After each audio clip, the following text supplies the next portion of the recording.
NVIDIA Blackwell GB202 GPU for flagship GeForce RTX 5090 to measure around 744 square millimeters, 22 larger than 4090 AD102.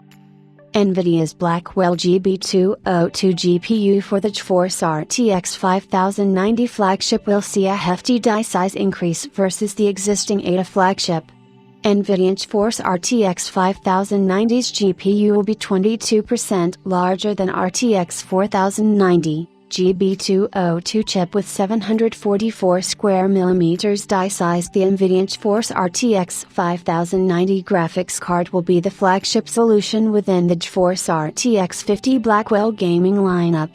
This chip is expected to bring in some huge gains over the RTX 4090. But it looks like the chip will also be gargantuan in terms of die size while making use of TSMC's 5nm process node. According to Megasize, the NVIDIA GB202 GPU, which will be featured on the RTX 5090, will be roughly 24 by 31 in terms of die size, which totals to 744 square millimeters.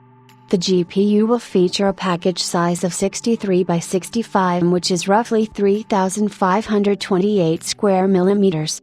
For reference, the RTX 4090's AD102 GPU featured a die size of 609 square millimeters and a package size of 2,601 square millimeters, 51 by 51. This is a 22% increase in the die size and a 35% increase in the packaging area.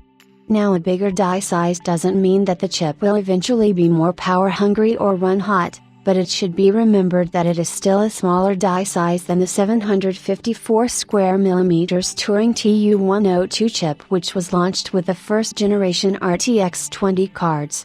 The chip included Tensor and RT core technology for the first time on an NVIDIA GeForce gaming GPU, and since then, we have seen a reduction in die size for flagship chips for each consecutive process node optimization.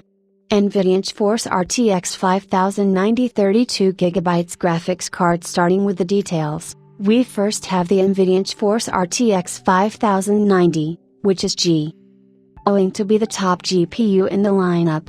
The graphics card is expected to feature the PG144/145 SK30 PCB design, and that's going to incorporate the GB202 300A1 GPU core. The GPU will have 170 SMs enabled out of the total 192 SMs and will feature 21,760 cores instead of the total of 24,576 cores. This marks an 11.4% reduction, which is slightly more than the 11.1% reduction of the RTX 4090 versus its full AD102 die.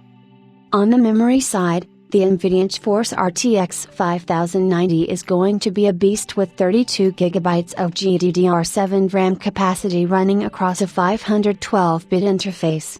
The RAM will operate at 28 Gbps speeds for up to 1,792 GB per second of bandwidth, plus a bigger L3 cache, and new memory compression techniques are also going to boost the overall bandwidth available to the GPU. The card will also come with a 600 watts TBP rating, though it should be mentioned that the TBP value shouldn't be compared with actual real-world or gaming power consumption, as that ends up much lower. Previous leaks have suggested a 2-slot cooler for the Founders Edition model of the RTX 5090. The NVIDIA GeForce RTX 5090 is expected to launch at CES 2025, so expect more information in the coming months.